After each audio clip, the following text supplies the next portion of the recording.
Well, it's official. UCLA has Bob Chesney, and he's a playoff head coach because his James Madison career is not done. What does that mean for UCLA? Let's discuss.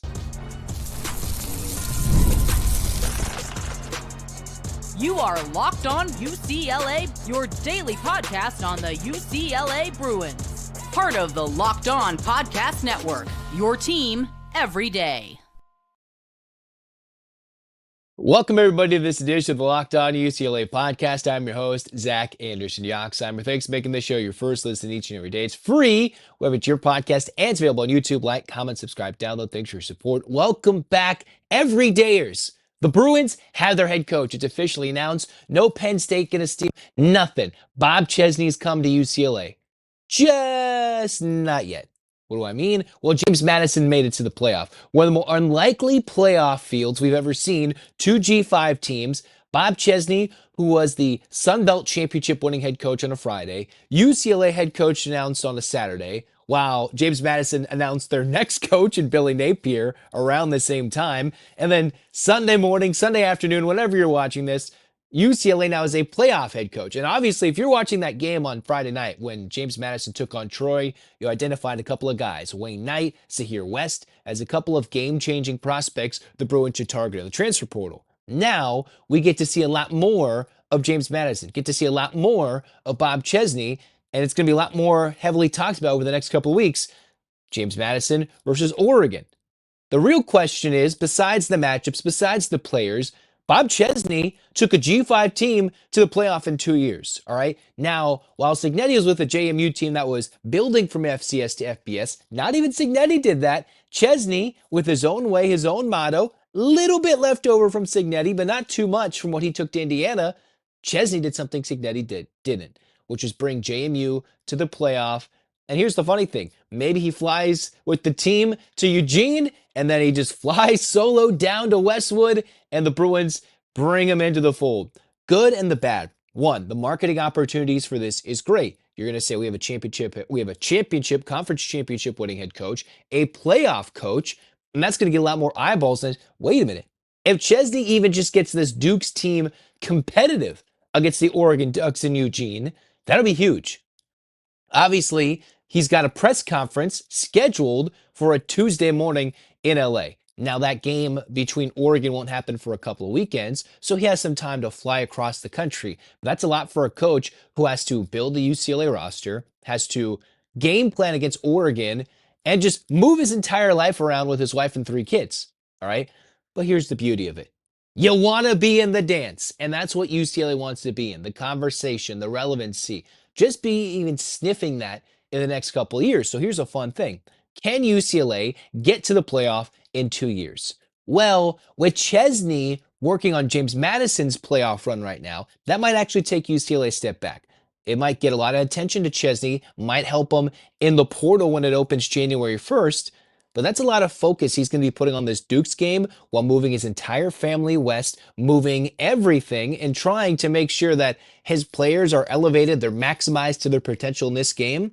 But because they're playing Oregon, because they'll be on a national stage, that means everybody will get much better viewership of his best players, which means some of the better programs are going to start calling the Sahir West's Sun Belt Freshman of the Year. They're going to call the Wayne Knights of the world. They're going to call the Alonza Barnett IIIs of the world. They'll call those best James Madison players. So maybe those offer sheets just got bumped. Now, if these guys want to follow their head coach, if they're even going to head to the portal, well, obviously UCLA is a perfect destination. If they're going to go for individual gain, well, this isn't the best for UCLA. They're going to have to start getting into NIL negotiating battles, payment negotiating battles with these kids and their agents. But the opportunity for Chesney just to get interviewed on a big stage, showcasing that the Dukes belong, that he belongs, and it's like, oh, everybody's like, yeah, he's a group of 5. No, he took that G5 team to the playoff. He is top-tier coach in a coaching carousel as wacky and as wild as it's ever been, from Lane Kiffin to Penn State's inability to fill the spot that they left open by firing James Franklin, all because UCLA beat Penn State. The Bruins started this coaching cycle and pretty much ended it with the correct hire, the best hire. all these other coaches and all these other spots are going to take coordinators moving up, taking new spots, guys shuffling from FBS to back to the G5 or bouncing around to different spots. The Bruins are finding a guy who has been extremely successful everywhere he's been. We've talked about it, D3, D2, FCS at the D1 level, FBS at the G5 level, getting them into the playoff, and then now elevating, hopefully, UCLA's brand just because the Dukes are in the playoff. Now it'd be fun if the Dukes could beat Oregon, and then I could laugh at Spencer's face and be like, UCLA 2.0 coming pretty soon.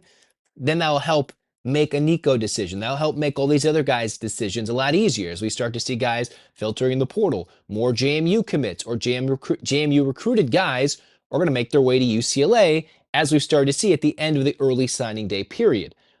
The downside is he can't personally be in those calls in terms of he's going to have a lot focused. It won't be as perfectly attentive as he could be. All right. Between him looking at the UCLA roster, trying to give the best speech here, and then also he's still over at James Madison trying to build. And the one thing UCLA doesn't have is a fan base that can throw snowballs at the opposing team. That's not what UCLA can offer, but everything else is a step up, a leg up. He just has to help build it. And making the playoff with a year with two G5 teams, or arguably James Madison could be better than Tulane, huge. Absolutely huge for the marketing. Now, if they somehow upset Oregon, that means that puts them in the January 1st, January 2nd, around the New Year's Eve, New Year's Day games, right? That's when the portal officially opens. Guys have already announced their intentions to transfer. Guys have already thought about transferring or they're about to graduate so they can just answer their portal. It's a little different if they're graduating in December versus if they're trying to enter the portal by January 1st, the first day that, or January 2nd, whenever it opens. That's a lot of attention he's going to have to figure out in a couple of days. Now, early signing day's gone through. We've seen how UCLA handled the decommitments and how they brought in a couple of guys to bolster that class that was once in the 107 range around 24/7 Sports rankings and then bounced its way up with some JMU guys coming in. The Bruins have to hit the portal. So as long as Chesney and his staff, whoever he's bringing to UCLA, can balance that, he gets the right guys. I'm not entirely sure how many leftovers from the previous regime will stay at UCLA, how many Chesney's bringing, and how many outside hires he's going to go after.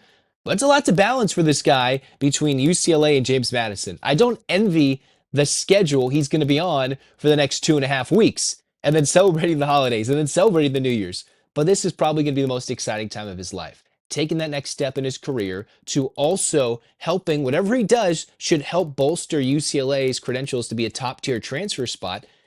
The only thing is, I don't want to get any negotiating deals if other teams start to see, hey, that Sahir West dude is pretty baller. That night running back, yeah, let's bring him over here and keep on the East Coast, keep on the east side of the country. That's not what I want to have happen, but hey, go Dukes, right? This is not the official Dukes podcast. A record, there's many good places like Locked On Sunbelt who can go give you more about James Madison, Bob Chesney. We even had Dave Schultz on this podcast already, and we'll probably have him on again. But man, oh man, this is going to be a crazy couple of weeks, and he's going to have to go from the east side to the west side, back to the east side. But man, oh man, we have a playoff coach, right? The first time the Bruins have gotten a sitting head coach for a very, very long time, and they got one that got to the playoff. Look at all these other guys. Look at every single one of these teams, and outside of the stupid Lane Kiffin drama, you're not going to see only other than a couple schools in the country that are grabbing a coach that is in the playoff. All right, a coach in the playoff. Now, there's coordinators. Obviously, Tulane's in the similar boat, but Chesney has to go much further across the country to get to UCLA than Summerall going to Florida, right? This is interesting, fascinating, and I'm glad the Bruins get that opportunity. Can Chesney get the Bruins in the playoffs in 2 years? It would take a big transfer portal effort, and with him staying at James Madison for an extra couple weeks, I think that actually hurts that effort for next year, but it keeps UCLA as a destination for the next year or two. I think it might take a little more than 2 years for the Bruins to become extremely relevant in the national scale to anywhere near a top 15, let alone an Indiana level. But the Bruins have definitely got the right guy. It's official. No Penn State's going to get him. And boy, oh boy, he's still got James Madison next to his head coaching ledger. Now you mix it with UCLA. Get the double paychecks going. Let's go. UCLA's got the right guy.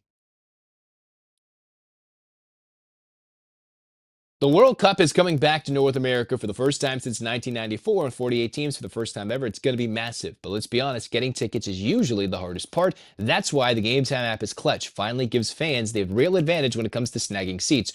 With Game Time, you can track price drops in real time, get alerts with great seats open, and buy tickets the moment they hit the app. Puts the power back into your hands. It makes going to the World Cup realistic instead of impossible. Pull up the app and the layout makes it super simple to scroll through the matchups and compare seat views. The seat view feature is a game changer, and you literally see what the pitch looks like from your exact seat before you buy. And all the prices have fees included up front. You love it. There's no surprise fees and surprises at checkout. Take the guesswork out of buying World Cup tickets, every match, concert, event with Game Time. Download the Game Time app, create an account, use the code LOCKEDONCollege for $20 off your first purchase. Terms apply. Again, download the app, make an account, use the code LOCKEDONCollege, $20 off. Swipe, tap, ticket, go. Game Time.